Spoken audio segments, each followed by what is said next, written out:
Hello. Hi.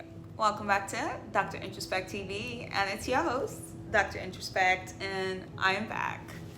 Guys, I am so excited to be back. I have missed you guys so much. I hope you have missed me, and I hope it's mutual. If this is your first time stopping on the channel, thank you. I don't know how you found us here in this community, but if you find that you enjoy this content, do hit the subscribe button below and click the notification bell so that you're the first to know every time we drop a new video. And to all our oldies and goodies, thank you for hanging on tight. All right, I am really excited to be back, and it's not just because this is the first video, like actual video I am making in a long time, but the movie I am reviewing per the title is one I'm really excited about because this is the first film that I have seen like in the actual theater post-pandemic. I mean, we are still kind of in a pandemic, but we can now go outside, right? So I'm super excited for that. And I have to say, when I saw this film, it was actually the second movie I saw that day, and it topped the first. And if you don't know, the first one was actually The Hitman and the Bodyguard, the Salma Hayek one. And it wasn't a bad film, but that's not what we're talking about today. This film is actually animation. And I know you're wondering, what's a film like this doing on a channel where we talk about murder mysteries? I know, like, you're like, something is wrong somewhere. This is like a kid's movie. What's it doing here? Thing is, this movie is just not for like children, like adults. You can totally enjoy it, and I don't know why people take animations and put them in a bubble. They just think it's just for kids, and it's not. Okay, so I'm really hoping that by the time I'm done with this analysis, and yes, it's going to be light and happy and fun, you'd have like a rethink on animations. And if you don't know, it's actually one of my favorite genres. And this is my own personal thing. Nobody requested for this movie. You know, I do take requests and suggestions, so drop them in the comment section below, or you can reach out to me via the other platforms that are in the description box below and drop your, I don't know, drop your suggestion, and it could just be the next video. You never know. So without further ado, we are going to be talking about Buzz Baby 2. Stay tuned. All right, we're back. Buzz Baby 2. I have my handy dandy trusty notes here with me, you know, and I'm really ready to get right into this. Hopefully this is going to be a really short video because I'm just going to be talking about some 5 or so major concepts that I picked up in the film. Now I have to say, fun fact, this movie is actually one of those movies, okay, this is my opinion, okay, where I think the sequel is better than the prequel. I don't know, you can debate it out in the comments. This is just what I think. I think they outdid themselves with this one. It is really good. And you know what, even if you haven't seen the first one, you can totally get into this part 2 and it would just be awesome. All right, so here we have the original Buzz Baby and his older brother. They have grown into adults and they have sort of grown apart, right? And you see that whole theme going through the entire story of how people can grow apart, and how people growing up and growing into different people doesn't necessarily mean that they have to grow apart. And sometimes growing apart isn't a bad thing. It's just that they are siblings in the story, so it's kind of painful to think of you and your sibling growing apart. A key theme that comes up often is the whole thing about people having different gifts, different personalities, different talents, and all the things that come with that. And in this story, you have the Boss Baby. He is like your classic ENTJ character. I'm gonna have this picture up here somewhere. And if you're not familiar with the MBTI, you can like go to the link below and just look up the other personalities, and I'll leave a link below for you to check out your own personality type if you're interested or curious about that kind of thing. So just roughly, I did some kind of rough typing of the characters, and this is not by any means thorough or anything. I know it's kind of difficult to type characters. I feel like the daughter Tabitha is probably an ESTJ of some kind.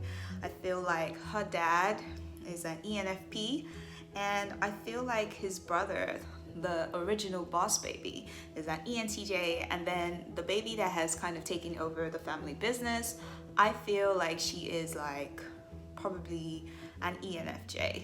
And you kind of see that going through and just playing by stereotypes. As you know, movies, that's what they like to do. When they want to differentiate characters, they try to play into stereotypes. ENFPs often coming late to events. ENTJs just be like, you know, the boss, right? Just like the title.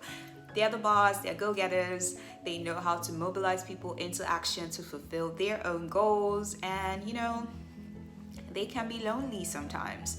And we see that happening here with the original boss baby. Okay, I have to say, with the baby that took over the family business, Tina Templeton, you see like the stereotypical ENFJ. You know, she is also like a good leader. She also mobilizes people into action, and then she has that thing where she is very good at activating people and keeping them energized and motivated. That motivation thing is so key. You have that extroverted feeling. The FE is really high with her. She's like, you take the two brothers together, merge them into like the perfect combination, and you have this perfect balance of being goal-oriented but still people-oriented, you know, and you have the daughter Tina, and she's just really balanced. And to think a baby can be that mature is just unreal. But again, I guess this is why this is a fictional story, because like babies are not really like that. But like, I can't wait to see what she grows up into. A girl that has all of this wisdom at this age. Wow. So essentially, just looking at these characters, I also think the wife, her mom, I think she's an ENTJ too. I don't know. Let me know what you think in the comment section. So essentially, we see this thing about people having different skills, different personalities, different gifts, different talents. And sometimes when people are so different, you can run into a situation where you might not respect the gifts of another. And you see that happening here with both brothers. So the original boss baby, he's like, he has his go-getter drive, and he probably feels like his brother is not fulfilling his potential, which is something that often happens with ENTJ. They hate to see people not fulfilling their potential, you know. And the brother is happy with his life. He's a great dad. That is literally the most important goal to him. Being there for his family and being there for his kids and just being better and showing up for them. And Ted has gone on, you know, Boss Baby has gone on to become this really successful mogul person. Like, it's ridiculous. Like, it's a cartoon. He's you know, real original boss, just not the boss baby. Like, he's walking and he's like spraying money as he walks, you know, red carpet. Like, taking a helicopter to just get to the closest place. Like, it's ridiculous. But again, it's an animation, so I guess. But still, like, he's gone on to achieve this really high success, and he has kind of distanced himself from his family. Whether that is intentional or work did get in the way, we don't know, but it created this kind of distance, and he kind of looks down on his brother Tim, that is the dad of these two girls, and he's looking down on him like, you didn't achieve as much as I did, because like, you know, I'm better than you. And ENTJs can be very competitive, so this is like one of their weaknesses. They can be very competitive. Everything, even simple games, turns into a competition, and healthy competition is good. It's not a bad thing. It's just sometimes it gets in the way of the other things that make interacting with people special. Just because someone is different from you doesn't mean they're not bringing something unique to the table. Doesn't mean that they're not bringing something valuable to the table. You know, even though we can see that they said the original mission was meant for Ted, the original boss baby, and it did seem like in a way, he was really doing fine when they went undercover in this school that is supposed to be making an evil plan to get rid of parents or something.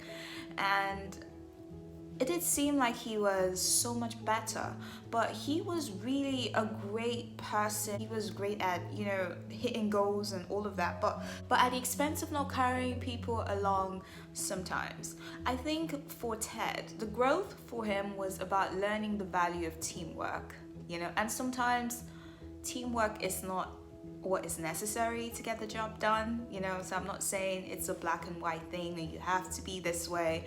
It's just sometimes there are certain things where the synergy you get from everyone working together, valuing each other's strengths and complementing each other so beautifully is so much better than the sum of their parts. I'm just saying. And I think for Ted, that was what was needed.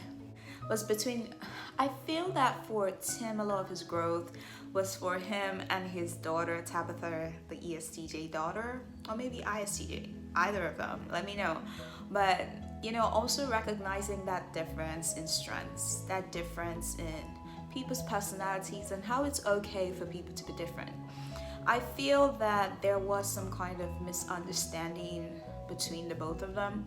She feels like her dad is so different from her, and he is like imaginative and artistic, and he has this great creativity, and he can sing and he can dance, and she doesn't really have a lot of that. She also has to deal with stage fright, and her dad is feeling like the daughter is so different from him, and he's finding it difficult to bond with her, especially as she's growing older into her identity, and she's coming into that.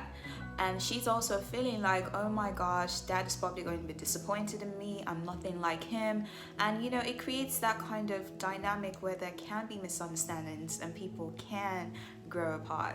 So for him, it was for him to realize these lessons and kind of meet her where she's at and realize that, it's okay. She doesn't have to be like me, and it doesn't mean there's something wrong with her. It doesn't mean that we're growing apart because she's growing into a different person. And I think that was the growth for him.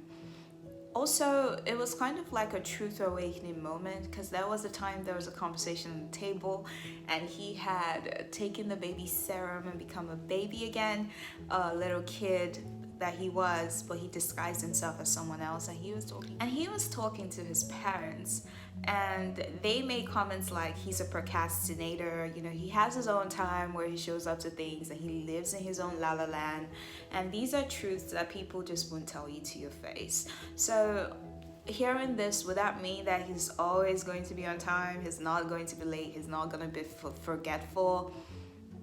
I don't know. But at least he kind of knows that now, and he's aware of that, and that could be an area for him to see some improvement in his life.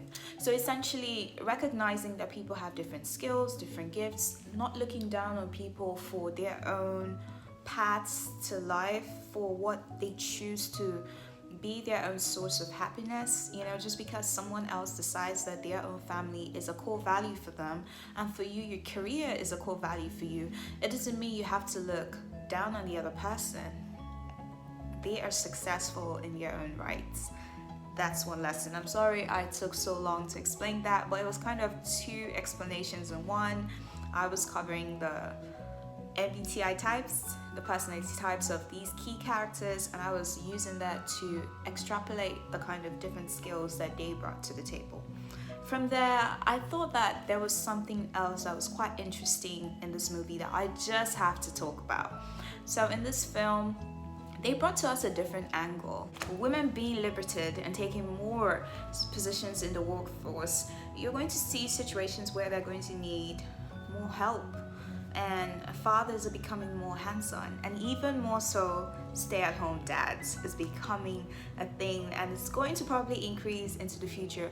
This is not a bad thing, okay? I'm not going to open that kind of wounds or anything, but I say this to say that was the situation we had here for Tim, and he was a stay-at-home dad. Now, typically in storytelling, you have the stay-at-home mom, and then her kids are growing, they're going to college, and she becomes an empty nester, and she has to figure out what her life is now and her identity without her children.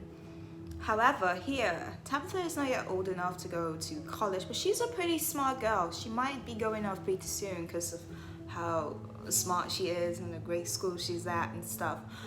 But seeing how he has to cope with what his life is supposed to be like as his daughter is growing and finding her own identity, and she doesn't need daddy anymore. She's figuring stuff on her own, and she's a big girl now.